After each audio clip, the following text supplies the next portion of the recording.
বিসমিল্লাহির রহমানির রহিম। আসসালামু আলাইকুম। সম্মানিত দর্শক শ্রোতা, আশা করি সবাই ভালো আছেন। দেশ ও প্রবাস থেকে যারা আমার এই ভিডিওটি দেখছেন তাদের সবাইকে জানাচ্ছি আন্তরিক মোবারকবাদ। বন্ধুরা, আজকে দেখাবো 1.5 শতাংশ জায়গায় 3 বেডরুম বিশিষ্ট চমৎকার একটি বাড়ি ডিজাইন। পাশাপাশি আরও দেখাবো বাড়িটির ফ্লোর প্ল্যান। কলাম 700 থেকে 800 স্কোয়ার ফিট জায়গাতে বাড়ি তৈরি করলে কী পরিমাণ বাজেটের প্রিপারেশন নিয়ে নামতে হবে। চলে যাবো হচ্ছে বাড়িটির ফ্লোর প্ল্যানে। এই হচ্ছে বাড়িটির ফ্লোর প্ল্যান। তো শুরুতে আমরা দেখে নেব জায়গার দৈর্ঘ্য এবং প্রস্থ। জায়গার দৈর্ঘ্য হচ্ছে 35 ফিট আর প্রস্থ হচ্ছে 22 ফিট 3 ইঞ্চি।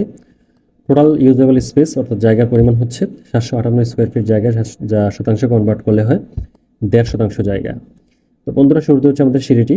আমাদের ডাইনিং স্পেসটা আমরা দেখতে পাচ্ছি 7 feet by 13 feet 9 inch dining space এখানে আমরা পাচ্ছি। আমরা টয়লেটটি দিয়েছি 8 feet by 3 feet 7 inch toilet. আমাদের বেডরুমটি, এটি হচ্ছে আমাদের মাস্টার বেডরুম। 12 ফিট বাই 11 ফিটের মাস্টার বেডরুমটির সামনে আমরা একটি ব্যালকনি দিয়েছি 7 ফিট বাই 7 ফিট 3 ইঞ্চির। কিচেনটি অনেক বড় আছে। একটি জেনারেল বেডরুম 11 ফিট বাই 11 ফিটের।